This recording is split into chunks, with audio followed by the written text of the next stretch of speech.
Je dis des choses évidentes, mais il faut rappeler c'est quoi la famille. Parce qu'aujourd'hui, la famille est attaquée. Plus que jamais.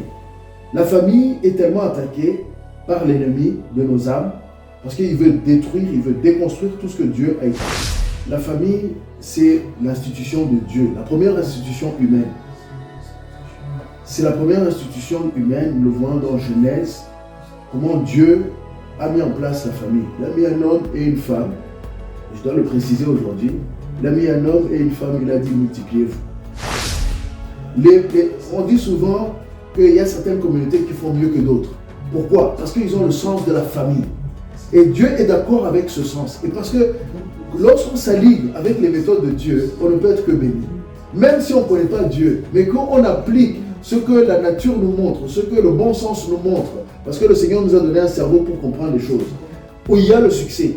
Et aujourd'hui, j'ai envie d'encourager tous ceux qui sont ici parmi nous, mais aussi ceux qui nous regardent au loin, de travailler et de respecter ce que Dieu a mis ensemble, la famille.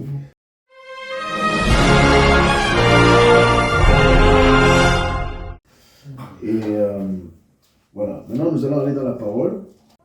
Aujourd'hui, nous allons parler un peu de la famille. La famille, mais je veux aller directement et mettre en scène les familles dans Néhémie, chapitre 3. Alléluia. Nous allons parler de la famille, mais à travers la construction de la muraille et des portes de la ville de Jérusalem. Au chapitre 3, je vais lire une bonne partie et puis on va faire quelques commentaires. Eliashib, le souverain sacrificateur, se leva avec ses frères, les sacrificateurs, et ils bâtirent la porte des brebis. Ils la consacrèrent et en posèrent les battants, et la consacrèrent depuis le tour de Méa jusqu'à la tour de Hananel. À côté d'Eliashib bâtirent les hommes de Jéricho. À côté de lui bâtit aussi Zakur, fils d'Imri. Les fils de Sanaa bâtirent la porte des poissons. Ils la couvrirent, en posèrent les battants, les verrous et les barres. À côté d'eux travaillaient aux réparations Mérémoth, fils d'Uri, fils d'Akot. À côté d'eux travailla Meshulam, fils de Berekia, fils d'Ometse Zabel. À côté d'eux travailla Tzadok, fils de Bana. À côté d'eux travaillèrent les Tékoïtes, dont les principaux ne se soumirent pas au service de leur seigneur. Jojada, fils de Passéach, et Meshulam, fils de Bézodia, réparèrent la vieille porte. Ils la couvrirent et en posèrent les battants, les verrous et les barres. À côté d'eux travaillèrent Mélassia, le Gabaonite, Jadon, le Méronotite, et les hommes de Gabaon et de Mitzpah, appartenant au siège du gouverneur de ce côté du fleuve. À côté d'eux travailla Uziel, fils de Haraja, d'entre les orfèvres, et à côté de lui travailla Anania, d'entre les parfumeurs. Ils laissèrent Jérusalem jusqu'à la muraille large. À côté d'eux travailla aux réparations Raphaja, fils de Hur, chef de la moitié du district de Jérusalem. À côté d'eux travailla vis-à-vis de sa maison Jedaja, fils de Harumaph, et à côté de lui travailla Hatouch, fils de Hashabnea. Une autre portion de la muraille et la tour des fours furent réparées par Malkija, fils de Harim, et par Hashub, fils de Pachat Moab. À côté d'eux travailla avec ses filles Shalom, fils d'Aloshech, chef de la moitié du district de Jérusalem. Important, verset 12. Hanun et les habitants de Zanoach réparèrent la porte de la vallée. Ils la bâtirent et en posèrent les battants, les verrous et les barres. Ils firent de plus 1000 coudées de mur jusqu'à la porte du fumier. Malkija, fils de Rekab, chef du district de Beth Akerem, répara la porte du fumier. Il la bâtit et en posa les battants, les verrous et les barres. Shalom, fils de Kol-Hosé, chef du district de Mitzpah, répara la porte de la source. Il la bâtit, la couvrit et en posa les battants, les verrous et les barres. Il fit de plus le mur de l'étang de Siloé, près du jardin du roi, jusqu'au degré qui descendent de la cité de David. Après lui, Néhémie, fils d'Azbouk, chef de la moitié du district de Béthur, travailla aux réparations jusqu'à vis-à-vis des sépulcres de David, jusqu'à l'étang qui avait été construit et jusqu'à la maison des héros. Après lui travaillèrent les Lévites, Réhoum, fils de Bani. À côté de lui travailla pour son district Achabia, chef de la moitié du district de Kélia.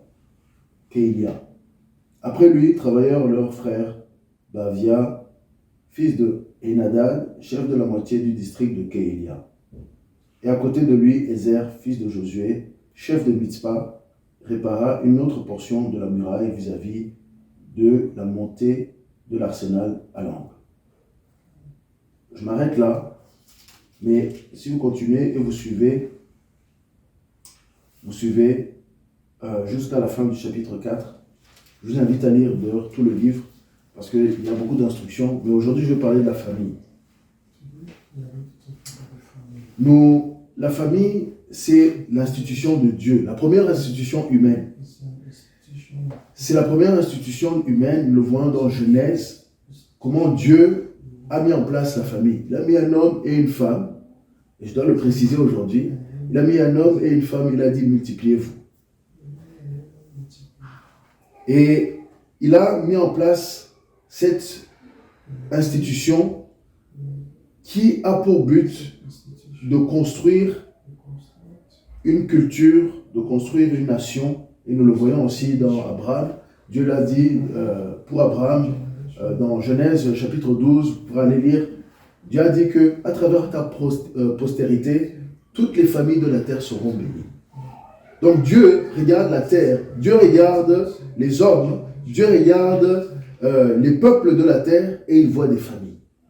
Dieu, oui, il y a des nations, et nous voyons cela dans Genèse chapitre 10 aussi, comment les premières nations ont existé après Babel, que c'était des familles, c'était les fils d'un tel, les fils d'un tel, les fils d'un tel. Ici, dans le passage que nous venons de lire dans Néhémie chapitre 3, nous voyons que c'est des familles aussi qui travaillent. Vous entendez un tel fils de un tel fils de un tel. C'est le fils, ce monsieur, le fils de celui-là, ou bien les fils de ce monsieur. Toujours, il s'agit de famille. Et bien sûr, on voit, c'est la muraille.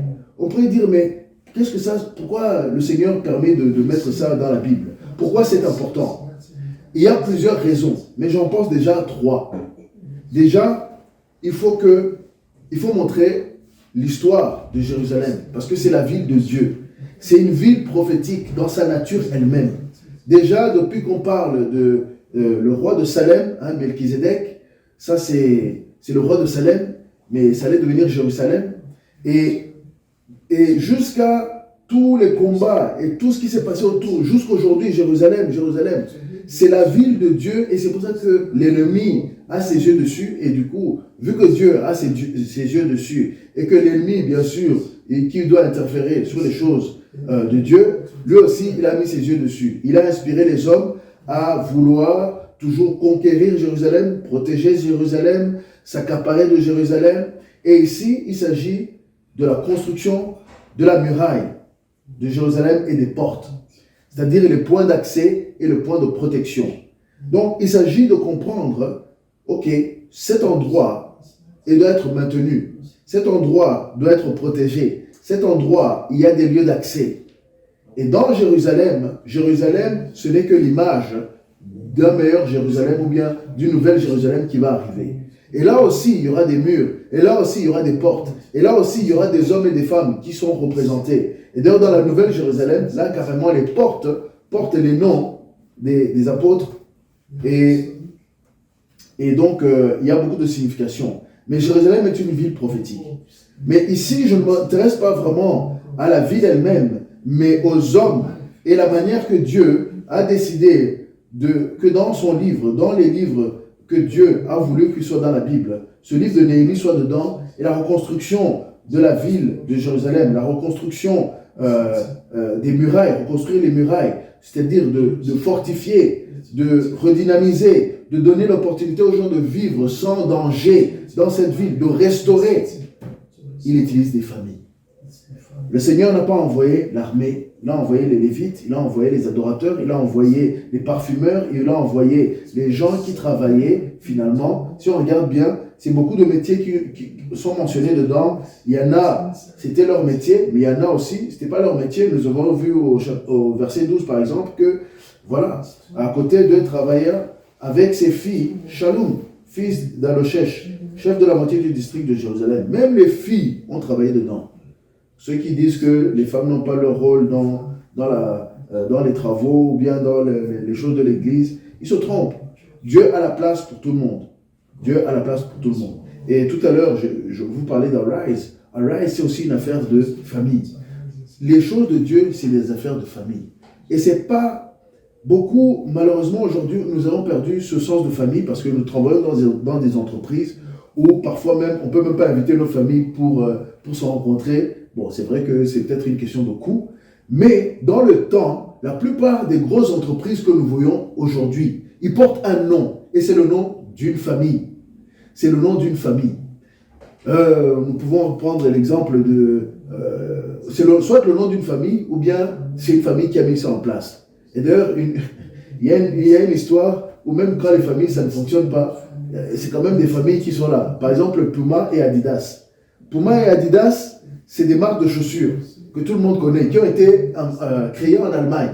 Mais c'est des frères, à la base, c'est des frères qui ont créé, ils avaient d'abord une seule entreprise, et puis après, ils se sont séparés, et chacun a fait, de chaque côté du fleuve de leur ville, ils ont créé une entreprise Puma, une entreprise Adidas. Et c'est comme ça jusqu'à aujourd'hui, c'est des milliardaires, bien sûr, parce que, ben voilà, ils ont fait un produit qui était utile pour l'humanité. Et si vous faites un produit qui est utile pour l'humanité, vous allez vous enrichir. C'est aussi simple que ça pour se faire l'argent. Maintenant, il faut trouver la chose. Mais c'est en travaillant en famille. On dit souvent qu'il y a certaines communautés qui font mieux que d'autres. Pourquoi? Parce qu'ils ont le sens de la famille. Et Dieu est d'accord avec ce sens. Et parce que lorsqu'on s'aligne avec les méthodes de Dieu, on ne peut être que béni. Même si on ne connaît pas Dieu, mais qu'on applique ce que la nature nous montre, ce que le bon sens nous montre, parce que le Seigneur nous a donné un cerveau pour comprendre les choses, où il y a le succès. Il y a le succès. Ces murs-là, ce muraille, qui est un projet, c'est un projet, c'est pas un petit projet. Et en plus, si vous lisez le Néhémie, vous voyez qu'il y a l'adversité, il y a des défis, il y a des attaques, il y a ceux qui parlent mal de lui, il y a ceux qui font de la propagande contre lui, et tous ceux qui travaillent avec lui. Mais il a réussi à motiver un peuple qui est composé de familles, un groupe de personnes qui se sont dit, nous allons travailler ensemble comme des familles. Et aujourd'hui, j'ai envie d'encourager tous ceux qui sont ici parmi nous, mais aussi ceux qui nous regardent au loin, de travailler et de respecter ce que Dieu a mis ensemble, la famille. La famille. Et les églises aussi qui sont des familles, ou bien nous allons le voir tout à l'heure, l'église qui est une famille, une grande famille. L'église, c'est une institution que Dieu a mis en place, mais qui rassemble des familles. Et même si tu es seul, tu fais partie d'une famille. Même si tu es célibataire, tu es le fils de quelqu'un, tu es le frère de quelqu'un, tu es la sœur de quelqu'un, tu es la fille de quelqu'un, tu es peut-être la veuve de quelqu'un, ou le veuf de quelqu'un. Bref, le père, la mère, le fils, la fille. Aucun humain n'est arrivé par hasard. Même Christ, il avait sa mère ici, qui l'a accueilli et qui a fait qu'il est un corps. Parce que Dieu s'est donné un corps. Et donc, nous pouvons voir que c'est une affaire de famille. Toute l'histoire, Adam et Ève, les premiers parents de l'humanité. Et ensuite, le péché est arrivé. Mais ensuite, il y a eu Noé. Noé, c'est absolument une histoire de famille par excellence. Noé, ses 3 fils et leurs épouses sont nos parents à tous. On a beau dire ce qu'on veut, c'est comme ça. La science le confirme et tout ça, ça commence par les familles. Les gens, l'ennemi veut mettre la confusion et il veut mettre la confusion sur nos origines, mais aussi il veut mettre la confusion sur les institutions que Dieu a mis en place, à commencer par la famille. Aujourd'hui, on peut te dire que une famille peut être composée de 2 pères et les enfants. On se demande, les enfants, ils sont arrivés par où? Et 2 mères et les enfants, on se demande, mais comment? Donc, les 2 mères peuvent produire des enfants? Ah non. On normalise la famille monoparentale comme si c'était une bonne chose. et ça fait des ravages. Les maladies mentaux sont liées à cela, le fait qu'il n'y ait pas les deux parents, et les jeunes il suffit de regarder la population noire aux États-Unis qui est ravagée par cela, parce que l'État a voulu se faire le père de ses enfants. Mais l'État n'a pas ce rôle-là. Et je le répète aujourd'hui, je le dis fortement, que le conseil de Dieu pour chaque nation, pour tout gouvernement, c'est d'encourager la famille telle que Dieu l'a mis en place. C'est-à-dire un père et une mère et les enfants. Et aussi, il y a des communautés qui célèbrent la polygamie, mais Jésus a dit qu'au début, ce n'était pas ainsi. Ce n'était pas ainsi. Le divorce aussi, c'est quelque chose que Dieu n'aime pas. Dieu déteste le divorce. Parfois, il n'y a pas d'autre moyen parce que il y a des gens qui ne veulent pas changer, qui ne veulent pas se soumettre à la justice, à une bonne manière de fonctionner, et ça détruit des familles, et le divorce doit avoir lieu. Mais ce n'est pas la volonté de Dieu. La volonté de Dieu, c'est qu'un homme aime sa femme, que la femme qui aime facilement son mari respecte son mari, et que les enfants soient obéissants aux parents, et que les parents ne détruisent pas, ou bien ne détruisent pas, parce qu'aujourd'hui, il y a de tout, mais que les parents n'abusent pas de leurs enfants. En deux mots, c'est ça que la famille que Dieu approuve. Et c'est ça que nous sommes en train de voir. Mais ici, j'ai choisi ce passage parce que depuis plusieurs années, lorsque j'ai commencé à lire les Écritures, ce passage m'a touché. Parce que j'ai vu que Dieu a mis l'emphase d'enregistrer les sections du muraille qui ont été mises en place, qui ont été construites par des familles, par les fils d'un tel et d'un tel, par les descendants d'un tel, et par tel groupe, ou bien avec les filles de quelqu'un. Donc ça veut dire que Dieu, il met de l'importance. Ces gens sont enregistrés à jamais. Dans toutes les traductions des Bibles, ce passage existe. Ces personnes sont connues. Si vous cherchez des noms originaux, il y en a plein ici. Il y a plein de noms et nous voyons que Dieu met l'emphase sur ces personnes qui ont pris ce temps d'aller et de faire un travail qui était dangereux. Ils avaient des attaques, mais ils se sont soumis à la vision de cet homme que Dieu a inspiré et qu'il a eu la faveur des nations. Parce que Néhémie, si vous lisez l'histoire de Néhémie, il dit, mais à Jérusalem, là-bas, ça ne va pas. Il cherchait les nouvelles et son cœur n'allait pas. Il arrive devant le roi le voit triste. Or que normalement, quand tu es autour du roi, tu ne dois pas amener ton stress chez le roi. Tu n'as même pas ton stress. Si ça brûle à la maison, tu arrives chez le roi, c'est comme si tu venais de la plage. Parce que le roi, il a assez de stress. Tu ne vas pas amener chez le roi tes petits soucis. Pas notre roi, je parle le roi du monde, les rois de ce monde, les rois d'ici. C'est parce que ce sont des humains. Ils ne sont pas Dieu. Mais notre roi, nous, le roi des rois, c'est Dieu. On peut aller chez lui en pleurant, on peut aller chez lui joyeux, on peut aller chez lui tel que nous sommes, parce qu'il a dit venez tel que nous sommes. Il nous a même dit, Jésus a dit, venez à moi vous tous qui êtes fatigués et chargés, et je vous donnerai du repos. Donc, nous pouvons aller vers notre roi comme nous voulons. Mais là, Néhémie, si on lit au début, lui, ce jour-là, il n'a pas su sortir le sourire comme il faut. Et le roi, il dit, mais qu'est-ce qui ne va pas? Il dit, mais là-bas, j'ai entendu les nouvelles là, et ça ne va pas.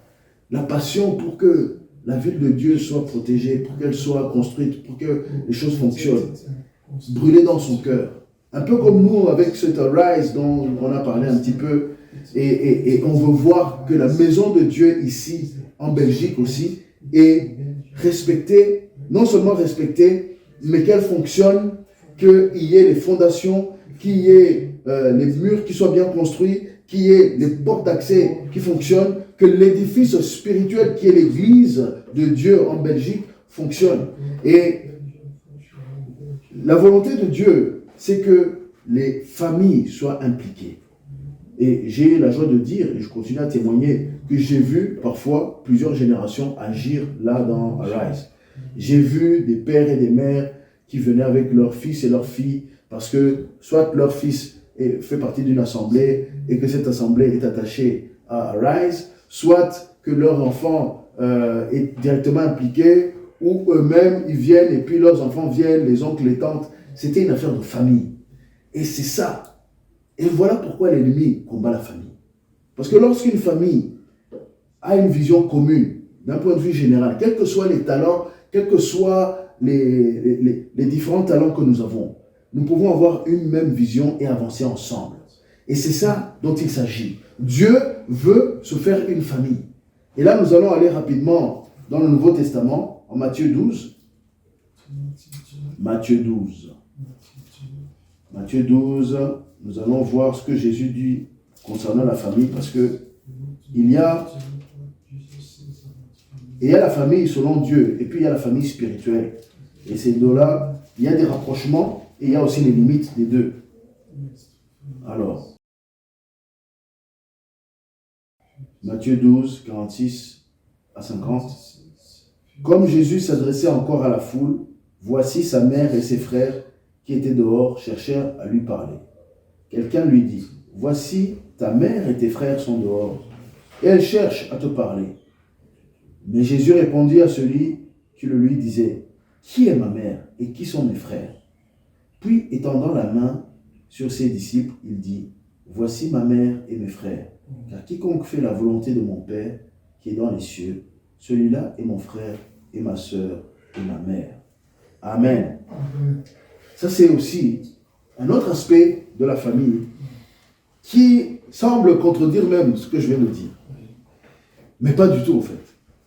Parce que le Seigneur, il a créé les hommes. Il nous a créés, et nous a créé esprit, âme et corps. Nos corps doivent venir de quelque part. Comme j'ai dit tout à l'heure, même Dieu s'est fait lui-même un corps en Jésus-Christ. En Jésus. Jésus, c'était un homme, il a mangé, il a bu, il a été aux toilettes, il a dormi, il a travaillé, il se fatiguait.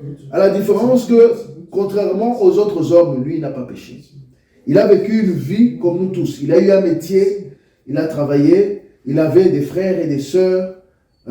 Lui, il est arrivé d'une manière spéciale qu'on connaît. On célèbre sa venue souvent à Noël. Les gens se rappellent de sa venue miraculeuse. Mais il a vécu une vie aussi familiale. Mais voici que maintenant, on arrive avec sa mère et ses frères, on va dire biologiques là. Donc les fils et les filles, les fils, oui, de Marie et Joseph, qui arrivent là, ainsi que Marie. Et on dit, mais ta famille est là. Et il dit, correction. Parce que là, Jésus, il opérait maintenant en tant que fils de Dieu. Il opérait en tant que grand prêtre. Il opérait en tant que l'enseignant de la loi. Il opérait en tant que prophète. Il opérait dans l'aspect spirituel. Parce que Jésus n'a pas oublié sa mère. Vous vous rappelez, à la croix, il a dit à Jean, voici ta mère et mère, voici ton fils. Donc, mais il y a un aspect spirituel qu'on ne doit pas ignorer. Dans la famille de Dieu, il y a la famille naturelle et puis il y a la famille spirituelle. Et nous le vivons tous. Nous tous ici, nous avons des frères et des sœurs un peu partout, qui ne sont même pas ici dans cette assemblée, et qui sont dans d'autres assemblées, qui prient ailleurs, et font partie d'une famille locale, spirituelle, qui n'est pas celle-ci ici, ARD. Nous avons des amis qui sont même ici dans la ville, qui aussi prient ailleurs. Donc, ils ont leurs frères et sœurs avec qui ils prient régulièrement, avec qui ils parfois même se fréquentent beaucoup plus qu'on se fréquente, or que nous sommes naturellement, biologiquement attachés à eux. Nous avons des frères et sœurs qui sont à l'étranger, qui sont dans nos pays d'origine, ou bien qui sont tout simplement en voyage au loin, non pas en voyage, mais ils habitent dans d'autres pays. C'est nos frères et sœurs biologiques, c'est nos parents et ainsi de suite. Mais ils appartiennent à une famille spirituelle différente. Je dis des choses évidentes, mais il faut rappeler c'est quoi la famille. Parce qu'aujourd'hui, la famille est attaquée. Plus que jamais. La famille est tellement attaquée par l'ennemi de nos âmes, parce qu'il veut détruire, il veut déconstruire tout ce que Dieu a établi. Et les choses de Dieu sont difficiles à détruire. Le corps humain est difficile à détruire. Bon, bien sûr, tu peux prendre un bus et cogner quelqu'un, mais si tu veux le détruire à la manière dont c'est difficile, c'est pour ça qu'ils doivent aller dans les laboratoires. Ils doivent aller dans les laboratoires pour créer des virus compliqués, ils doivent aller changer l'ADN et ainsi de suite, pour détruire ce que Dieu a construit. Le système immunitaire que nous avons, c'est solide. Le corps de Christ aussi est solide. Et il est d'autant plus solide lorsqu'il a des gens équilibrés. Équilibrés comment? qui sont issus d'une famille biologique naturelle qui est selon la pensée de Dieu originale. Un père et une mère, des frères et des sœurs, voilà. C'est ça que Dieu veut. Et lorsque ces familles, lorsque ces personnes qui sont issues de la pensée de Dieu, qui sont issues d'une famille, bien sûr personne n'est parfait, mais ces gens qui sont équilibrés, on peut espérer ou du moins qu'ils sont équilibrés, parce que là aussi nous allons en parler juste un petit peu après, parce que les familles sont le potentiel que Dieu a mis sur la terre dans l'humanité. Les familles permettent d'amener une vision à se manifester. C'est eux que Dieu utilise comme outil pour faire avancer une vision. Vous vous rappelez ce qu'il a dit à Moïse? Il a dit, Dieu était, ce jour-là, Dieu, en tout cas, il était énervé. Il a regardé ce peuple-là, ce peuple d'Israël, ce peuple d'Israël qui murmurait, qui chaque fois se plaignait, qui chaque fois, tantôt Dieu a permis que les serpents les touchent, mais à un moment, Dieu, il en avait barré, il a dit non, on va les effacer. On va les effacer. Moïse, je vais recommencer avec toi. Il était sérieux, Dieu. Il pouvait recommencer parce qu'il connaît le potentiel qu'il a mis dans la famille. Au fait, c'est la preuve. Dieu, je suis convaincu que si Moïse avait dit, bon, allez, vas-y, fais-le, il n'y a pas de souci. Il allait recommencer. Il l'a fait avec Noé. Et regarde toute la diversité qu'il y a eu parmi nous. Il y a de toutes les couleurs, de toutes les tailles, vraiment, et de toutes les langues, à partir d'une seule famille de 8 personnes. Alors Dieu, il connaît le potentiel qu'il a mis dans une famille. Toutes ces stars, quel que soit, qu'elles travaillent, qu'elles servent le diable, qu'elles servent Dieu, toutes ces personnes qui sont grandes, sont issues d'une famille. Maintenant, il y a parfois où le diable les saisit, et ça aussi, c'est un problème qu'il faut régler. Et nous l'avons vu dans Arise, là, les gens qui ont été parfois soumis, même avant qu'ils ne soient nés, ou bien même dans leur naissance, dans leur temps il y a des familles qui sont dans l'occultisme. Il y a des familles qui cherchent des puissances ténébreuses. Et ça aussi, ça détruit les familles. Nous savons aussi maintenant, il y a la pédophilie de partout. Ça, c'est des problèmes dans les familles. Il y a la pédophilie, l'inceste et tout ce que Dieu déteste. L'ennemi est venu et détruit les familles aussi comme ça. C'est comme ça que nous avons des gens qui ont des maladies mentaux aussi, des gens qui sont détruits de l'intérieur parce que ceux qui étaient supposés les protéger ne les protègent pas. Au contraire. Il y a tellement de témoignages, si on a le cœur de les écouter, de personnes qui ont survécu à tous les rituels satanistes, à toutes sortes de choses qui se passent dans les familles. Et j'ai envie de dire, même dans les églises, ça arrive. Et en ce moment, vous voyez même la première famille des États-Unis actuellement. Mais il y a c'est scandale sur scandale. Mais c'est à l'image du pays maintenant. Parce que même s'ils ont triché pour arriver là où ils sont, c'est à l'image du pays. Aujourd'hui, les petites statistiques, c'est que les enfants, là où il y a eu l'industrie de pédophilie le plus grand, c'est les États-Unis, 80% du monde. De la consommation de tout ce qui est contenu pédophile, c'est aux États-Unis. Le trafic humain, une grosse consommation aux États-Unis, en Occident. Dans les pays, il y a d'autres pays aussi où les choses arrivent, mais là-bas, si on t'attrape, on te tue. Donc, comme l'a dit le président de l'Ouganda, si vous touchez aux enfants, on vous tue. Voilà. Mais l'ennemi attaque la famille et il veut normaliser ce qui n'est pas normal. Il veut faire que cette muraille ne puisse pas être construite. Et de la même manière qu'il va utiliser la propagande, parce que si vous lisez l'histoire de Néhémie, vous allez voir qu'il y a une propagande qui veut que les projets de Dieu ne se manifestent pas, pour que les familles de Dieu ne puissent pas travailler ensemble, ou bien même les familles ne puissent pas venir à Dieu, ou encore même ceux qui viennent à Dieu, que maintenant des fausses idées viennent. Et là, maintenant, c'est ce que l'ennemi fait. Le mois de juin a été célébré pour célébrer toutes sortes de familles, diversité, comme si on pouvait innover sur ce que Dieu a mis en place. On ne peut pas innover sur ce que Dieu a mis en place. La seule chose qu'on peut faire, c'est de prendre ce que Dieu a mis en place et construire avec.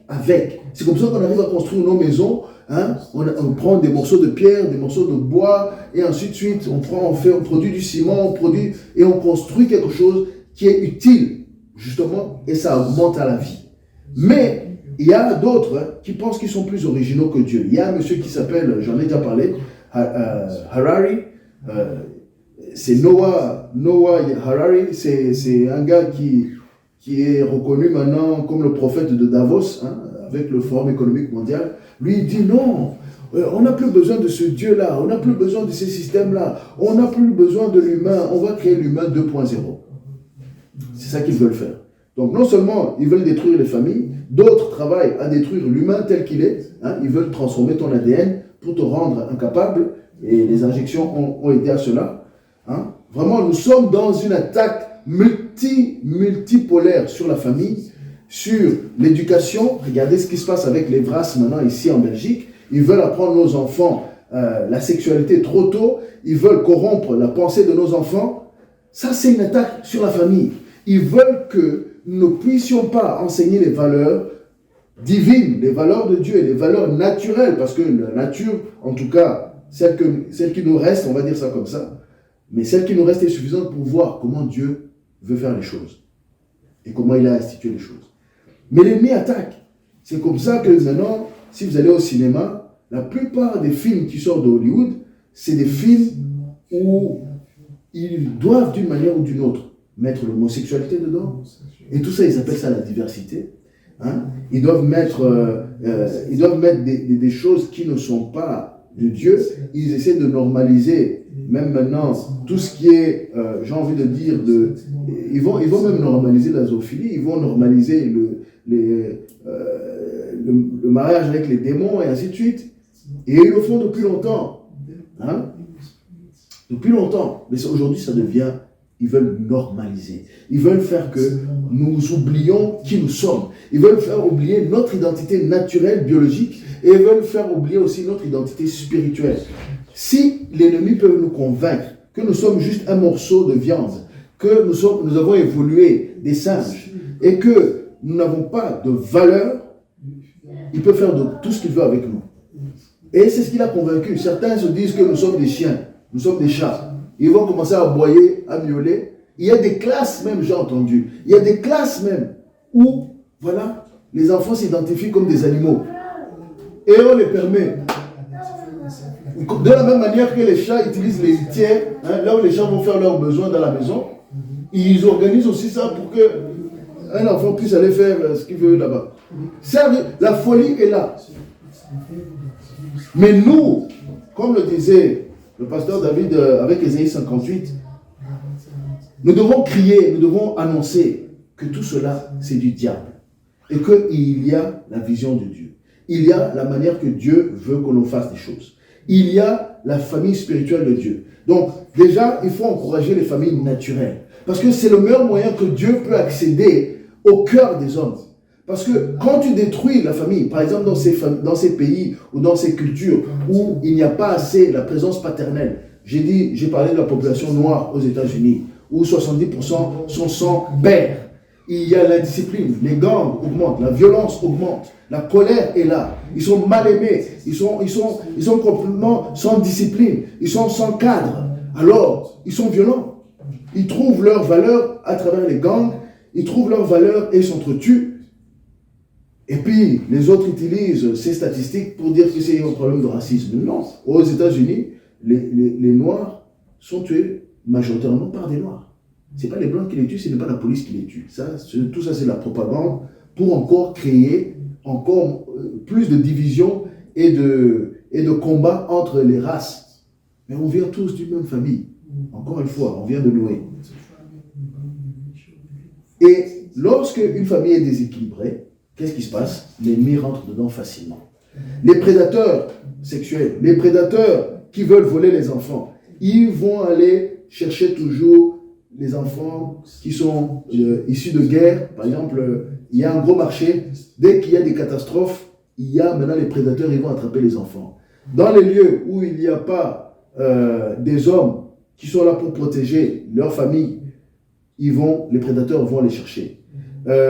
Dans les lieux où les enfants ont été abandonnés parce que parce que, bon, ok, ils n'ont pas avorté, mais ils les ont mis à adoption.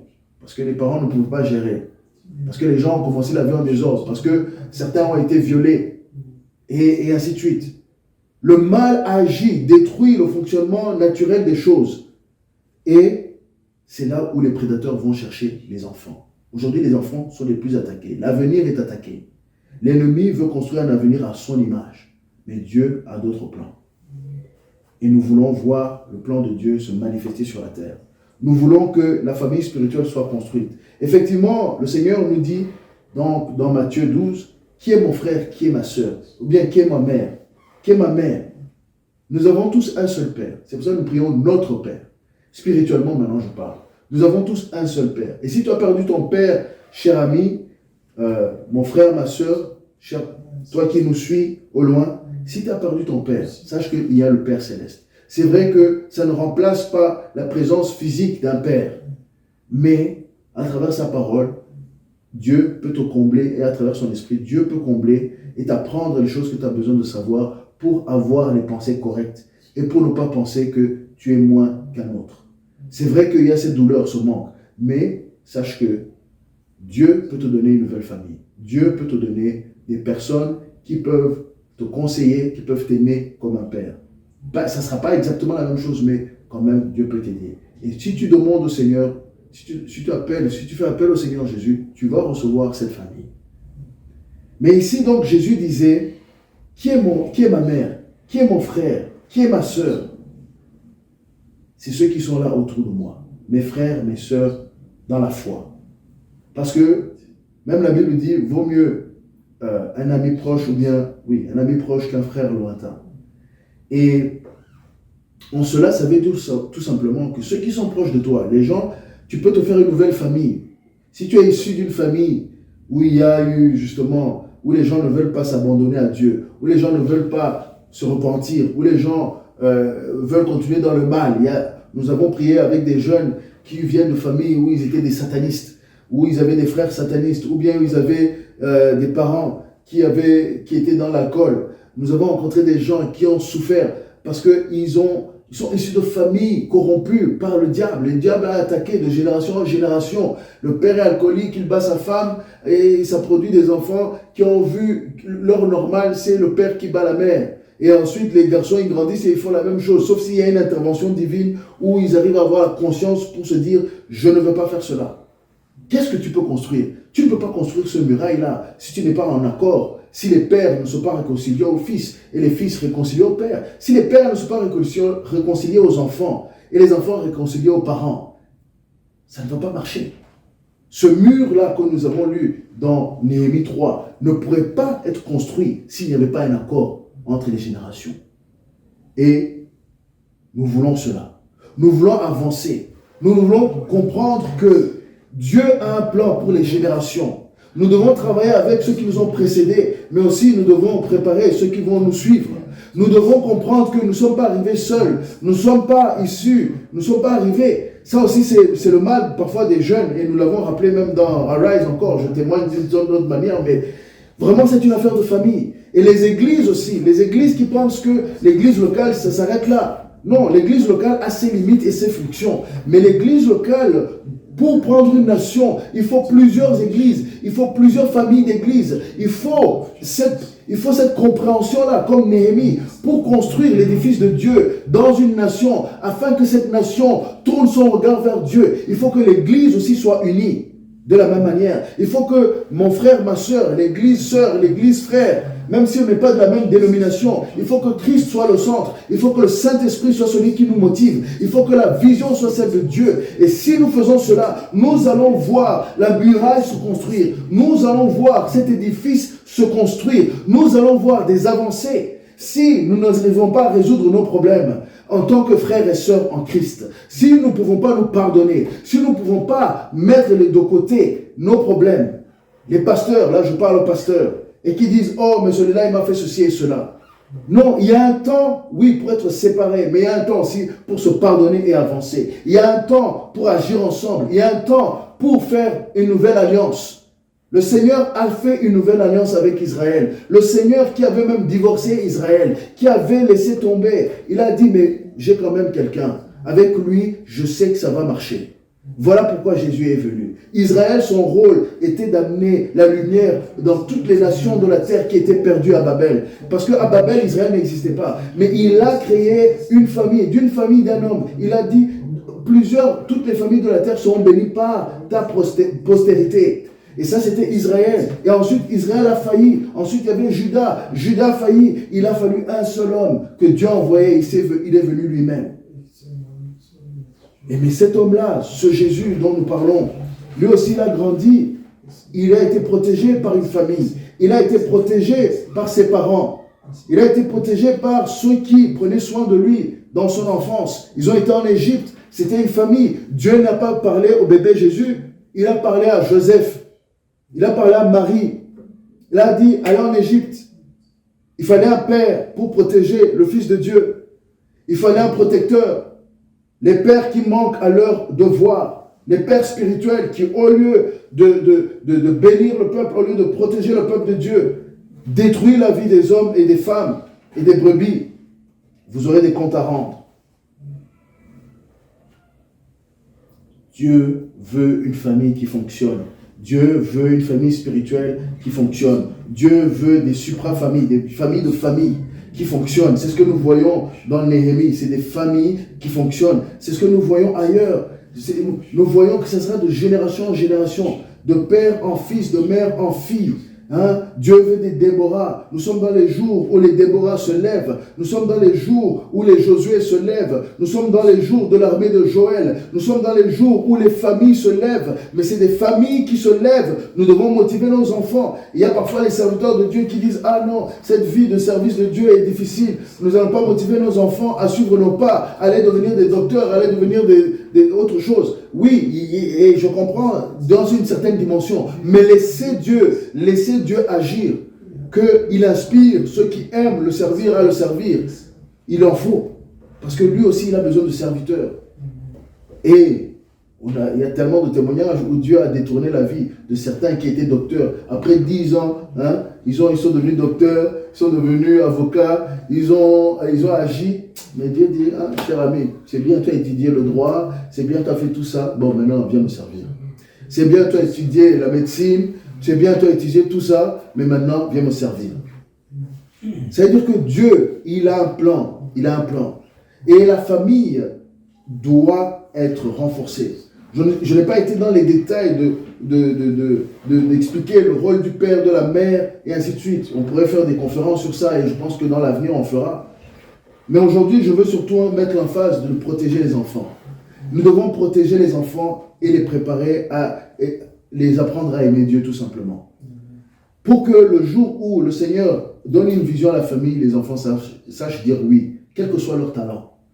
Dans Arise, nous avons vu certains qui étaient dans les médias, d'autres qui étaient parmi les prédicateurs, d'autres qui ont traduit, d'autres qui ont fait la sécurité, d'autres qui ont ils ont été chasser les démons, ils ont fait le ministère, d'autres qui sont en train de faire le suivi, d'autres qui ont fait à manger ou préparé à manger, d'autres qui ont organisé. Tout ça sont les talents que Dieu a mis dans les différentes personnes. Mais toutes ces personnes peuvent être là parce que soit ils ont une famille spirituelle solide et naturelle, qui est équilibrée, mais surtout une famille spirituelle qui est solide. Nous avons besoin d'églises qui agissent et qui aident les gens à grandir et à devenir à leur tour des pères et des mères spirituels. Des gens, des frères, des sœurs, nous avons un seul père, mais des frères et des sœurs, disons, on va utiliser ces termes-là pour qu'on garde Dieu comme père. Parce que aussi, beaucoup de gens me disent père spirituel, mais moi j'ai un seul père. Enfin, j'ai mon père naturel et j'ai mon père, le Dieu Tout-Puissant. Les autres, ça reste mes frères. C'est mes grands frères, mais voilà. Avec tout le respect. Parce que ici, nous le voyons, au chapitre 50, au verset 50 de Matthieu 12. Car quiconque fait la volonté de mon Père, qui est dans les cieux, celui-là est mon frère, ma soeur et ma mère. Il y a un seul père. Tout le reste, c'est des frères. Il y a des mères, par contre, spirituelles. Il y a des mères spirituelles. Mais je pense que Dieu voulait que ceux qui, même s'ils ont le titre de père spirituel et que les gens aiment utiliser ce terme, je ne casse pas ceux qui l'utilisent, mais Dieu veut garder la hiérarchie, parce que c'est lui qui a le dernier mot. Et le problème, c'est que beaucoup, ces pasteurs qui sont des dangers maintenant dans certaines églises, c'est qu'ils ont pris leur rôle de père et ils ont abusé. L'abus vient quand tu as oublié que tu es un frère. Jésus n'a pas dit, voici mon père. Non, il a dit le Père céleste. Hein? Mon père qui est dans les cieux. Il y a un seul père. Tous les autres, on devrait les appeler les frères. Parce que dès qu'on commence à dire, et les gens, vraiment, je le répète, je vois que l'esprit insiste, il faut que les pères, ce qu'on appelle les pères, soient d'abord des frères. Pour qu'ils se soumettent au Père. Parce que sinon, la crainte de l'éternel disparaît. Et c'est là où on a toutes sortes de choses. Toutes sortes de scandales. Et ça sort. Les gens, ils n'ont plus peur.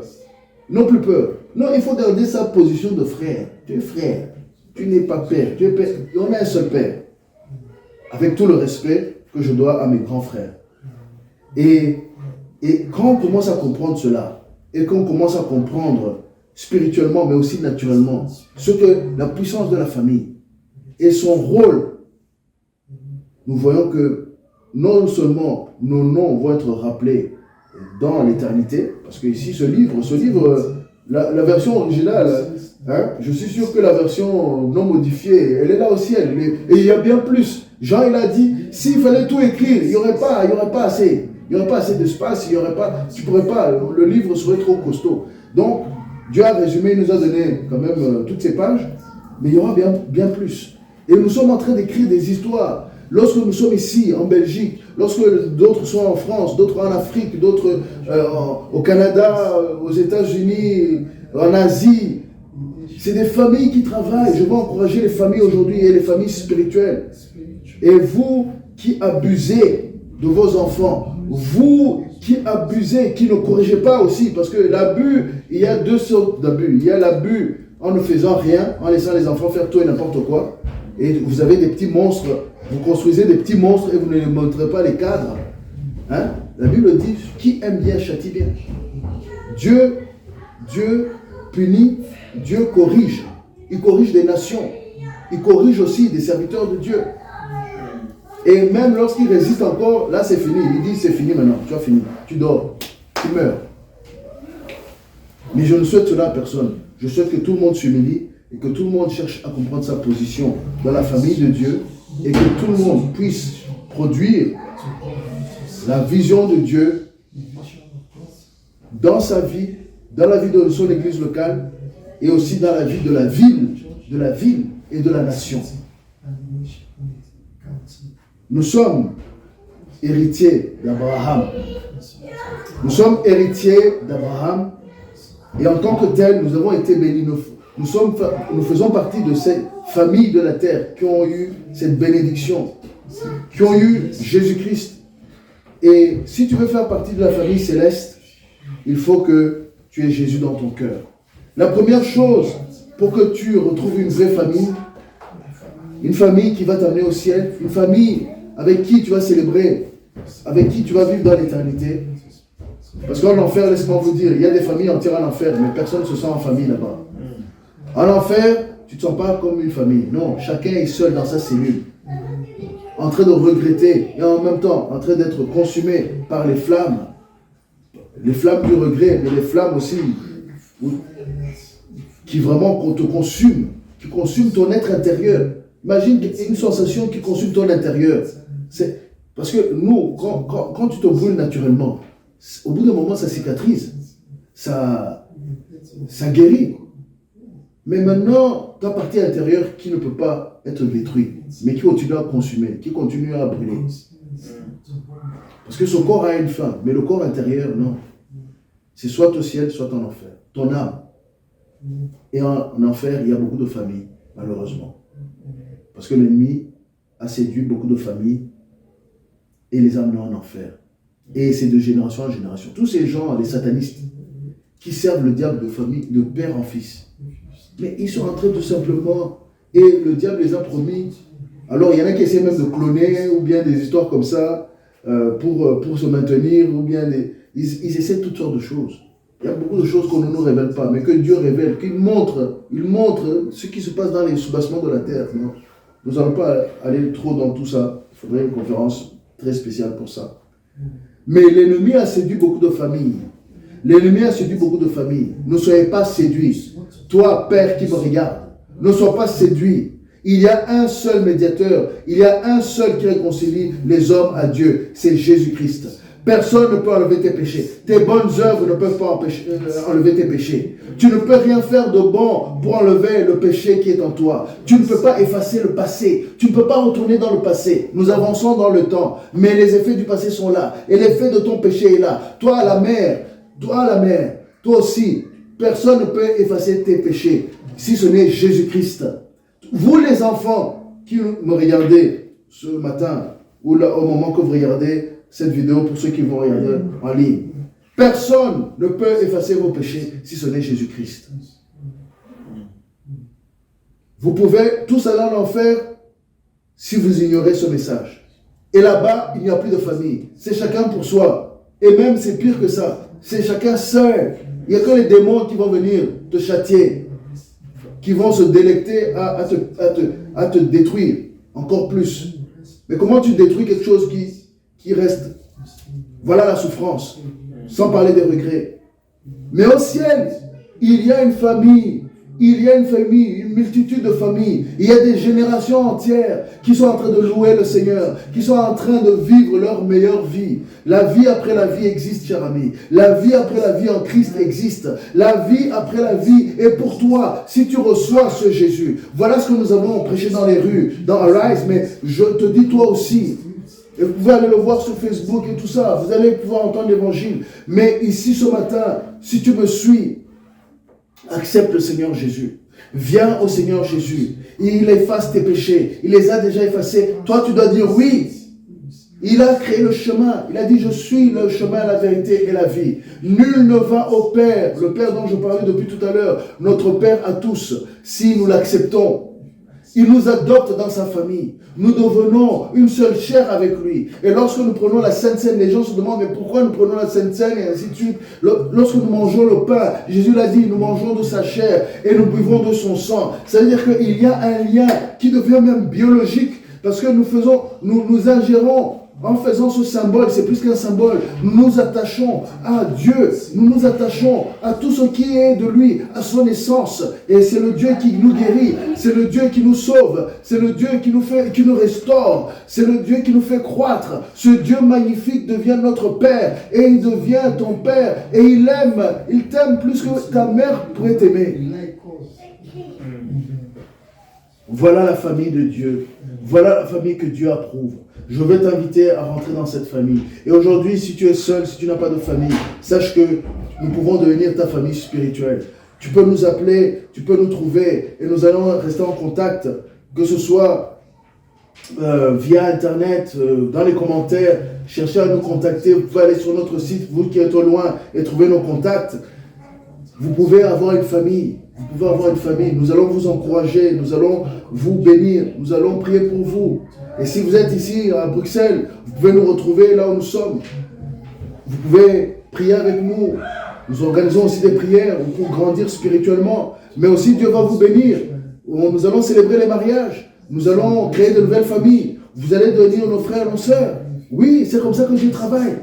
Il crée de nouvelles familles parce qu'il sait que le diable détruit les familles. Mais Dieu, encore une fois, c'est difficile de détruire tout ce que Dieu a construit. Il crée de nouvelles familles, il crée de nouvelles histoires, il crée un avenir nouveau. Il te donne ton destin. Et Dieu t'aime et veut qu'il y ait des gens autour de toi qui prennent soin de toi et que tu seras assez fort aussi pour prendre soin des autres. Nous avons vu cela dans nos vies et nous le voyons dans la vie des autres. Nous venons de familles, certains viennent de familles de pasteurs, d'autres viennent de familles qui étaient musulmanes, d'autres viennent de familles qui ne connaissaient pas Dieu, mais ce n'est pas d'où on vient, c'est où on va et avec qui on va. C'est avec qui on va.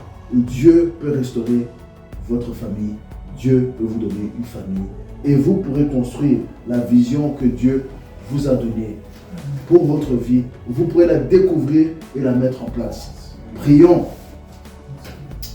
Seigneur, mon Dieu, mon Père, merci pour ce que tu fais.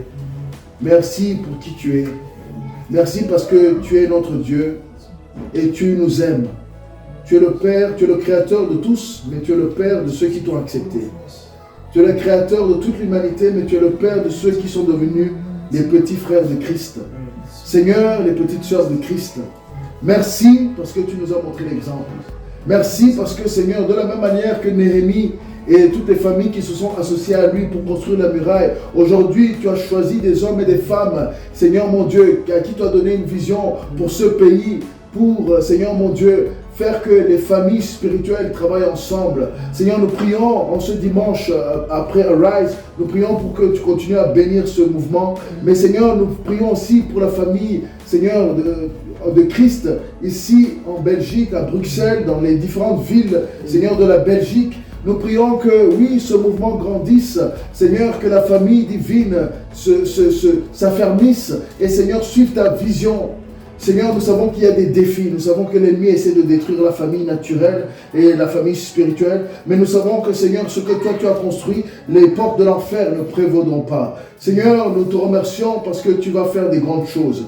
Merci parce que dans cette saison, dans les années qui suivent, Seigneur, beaucoup vont venir à toi. Et maintenant, je prie pour ceux qui sont au loin. Seigneur, ceux qui disent, mais oui, je veux faire partie de la famille céleste. Je veux faire partie de la famille de Dieu. Je veux faire partie de la famille du roi des rois. Je veux être un prince du Tout-Puissant. Je veux être une princesse du Tout-Puissant. Je veux régner avec Christ. Je veux la victoire dans ma vie. Je veux sortir de ma maladie. Je veux sortir de mes problèmes. Je veux sortir de ma vie passée dans les drogues, dans les addictions de tout genre. Je veux me débarrasser du péché. Je veux sortir de tout cela. Si tel est ton cas, cher ami, dis simplement, je veux te recevoir, Jésus, comme Seigneur et Sauveur.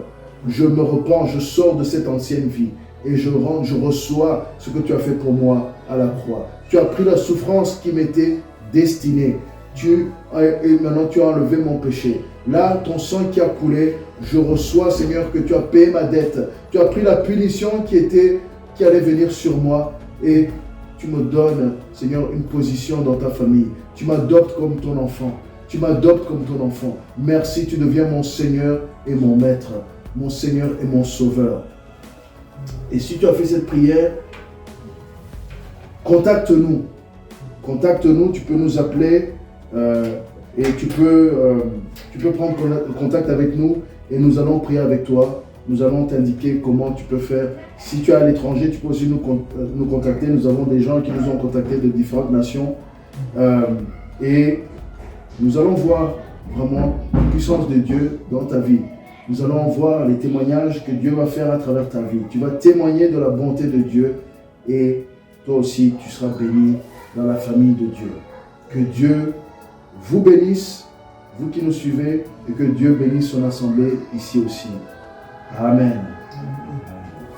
Si vous appréciez, partagez à un ami. Si vous souhaitez contribuer à l'œuvre, vous pouvez le faire avec les détails dans la description.